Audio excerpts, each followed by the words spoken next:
अस्सलाम वालेकुम दोस्तों, क्या हाल चाल है भाईजान। अगर किसी दोस्त को बिजली का बिल ओमान में इलेक्ट्रिसिटी बिल ऑनलाइन शो ना हो रहा तो परेशान नहीं होना। अगले महीने जो है ना सितंबर में नई कीमतों के साथ बिल आने हैं। कुछ दोस्त साहब ने कहा था कि भैया ऑनलाइन तो शो नहीं हो रहे तो क्या करें।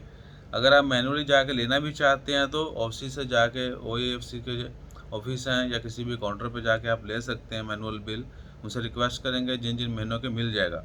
लेकिन अगर घर बैठे मोबाइल पर कंप्यूटर पर ऑनलाइन देखना चाहते हैं तो वो नहीं शो हो रहे, क्योंकि पिछले मई जून जुलाई के बिल जो हैं, स्पेशली जून जुलाई के, क्योंकि वो किस्म के आए थे, तो वो जो हैं रीकाउंट होने हैं और सितंबर में दोबारा से बिल इशू होंगे और वो भी नवी कीमतों के साथ। तो अपना ख्याल रखिए।